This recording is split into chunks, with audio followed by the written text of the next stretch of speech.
Good evening, my name is Garrett and welcome to The Last Call. Tonight's final drink is Broken Barrel. This is coming in at a 58% ABV, no age statement, bourbon whiskey. Now this is one of those interesting bottles that I ran across in my journeys. This is their Cask strength release, which is, according to them, limited edition, so keep that in mind. But they are a finishing company, and I think the concept already, you've piqued my curiosity, because they source their stuff from Kentucky, and it says on the side here that it is, and we actually know the mash bill too. 70% corn, 21% rye, 9% malted barley. But then they finish it with broken pieces of barrel. Okay, and it tells us what oak they used on this too. They went 40% ex-bourbon barrels, 40% new French oak, and 20% sherry cask. So, and it says it's aged a minimum of 1 year in new charred oak distilled in Kentucky. Yeah, okay. I've seen at the same place I bought this one, they had the California blend, which I think uses wine barrels. I'm curious. You know what? Again, it doesn't matter what you drink or how you drink it, as long as you enjoy it.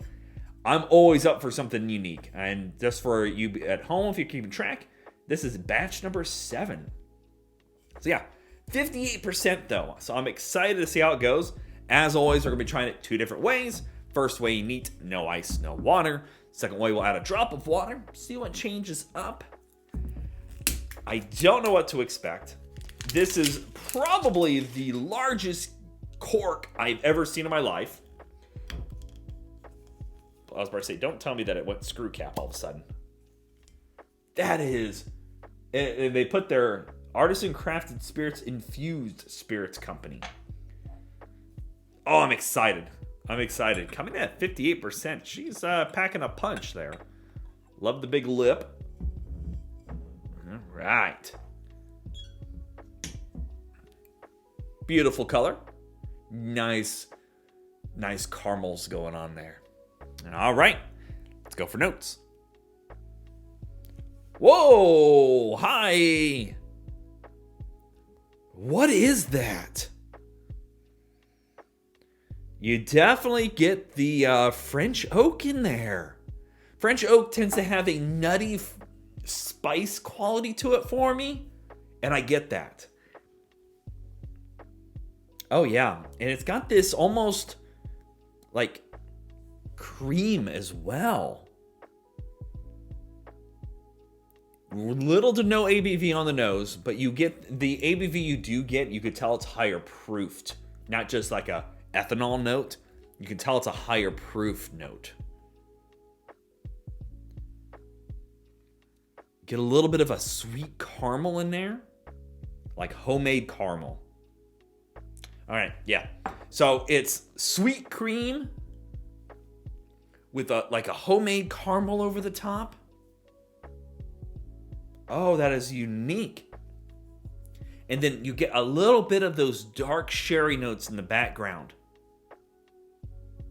Oh, that is so unique.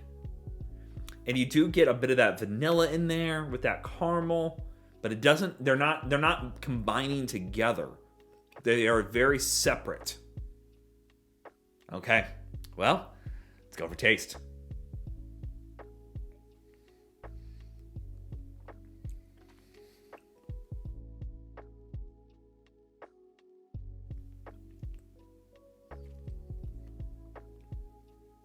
I'm acclimating to the higher proof first.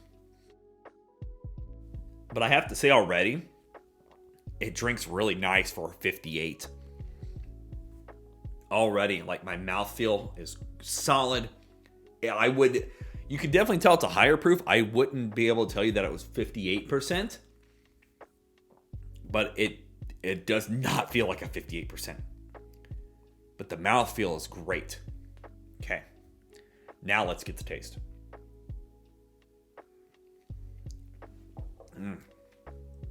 It's got that spicy character going on. This dark, almost plumish note. That cream note still showing up a bit. but it is all like a bowl of dark fruits with a little bit of cream on the top. Bit of oak in there. You got that little bit of that toasted quality going on with the French oak. That bit of nutty spiciness going on. Wow. Oh, that is so good. Even with that high corn mash in there, I don't get any funky corn notes. Oh, that is so good.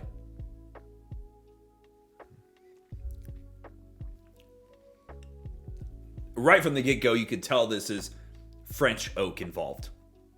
That French oak is really taking you for a great ride there. Spicy, nutty.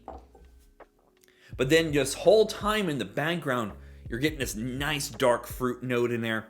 Almost plum-like. And then you get this light little bit of cream through the whole process. That is damn good. And again, it doesn't drink like a high proofed. That really surprises me. Not that I'm saying that that's not a high 58%. I mean, I've had some in that ballpark and higher that drink a lot hotter than that. Wow. Oh, that is so good. Now I'm curious what water is going to do to it. I hope it doesn't destroy it. I hope if anything it just goes a little more mute. But you just never know. Like, part of me doesn't want to even add water, but we do it for science. Just a drop. Proof it down a little bit here. If anything, maybe we'll get some sweeter notes out of it. Hard guessing. So let's go for notes.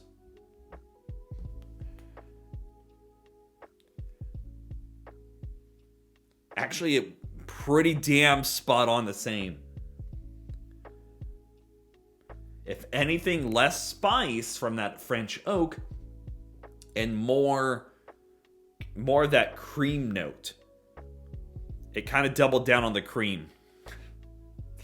I'm childish. Get over it. All right, let's go for taste.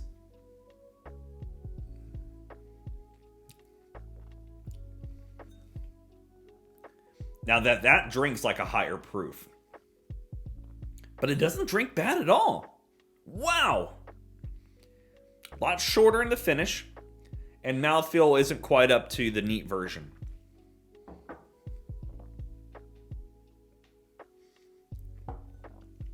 Bit of vanilla, sweetness, that cream.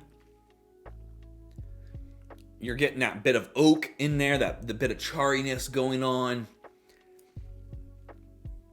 It does go slightly metallic. Just there.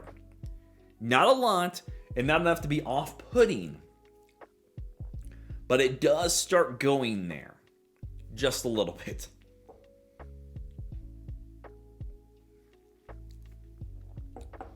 You're missing that fruit character from the sherry cask.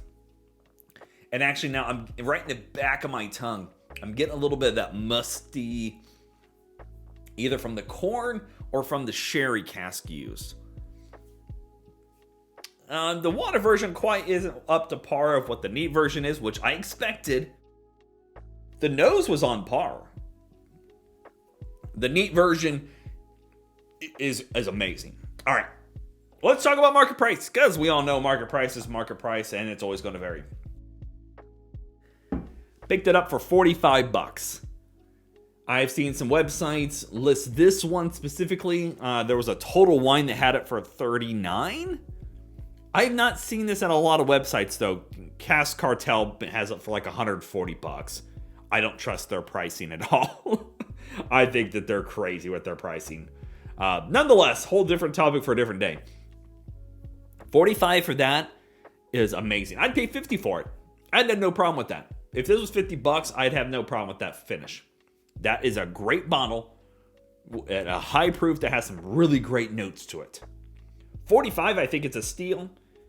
$38, I'd buy a bunch of these and keep around for people. I think that is, yes, they are sourcing it, and yes, they're only finishing it. But that's part of the fun of whiskey, in my opinion, is that when you could take something and completely change its profile. And they do a couple different ones on their website. And I want to find more of these because I'm probably going to go back and pick up the California cask, because if it's half as good as that, I'm going to be a happy camper. I would definitely recommend it if you find this on the shelf at a reasonable price. I'd give it a try personally. These guys are doing some interesting things, at least on their first bottle. They're 1 for 1 in my book, so I'm definitely going to keep an eye on them. So yeah, there you have it. Broken Barrel Whiskey Company, their cask strength version. If you have any questions about the bottle itself, let me know down in the comment section below. I will do my best to answer it. And if you have any specific spirits I should go looking for, let me know down below. I love hunting for new barrels and trying so many different things. And as always, may your last drink of the night be the best one.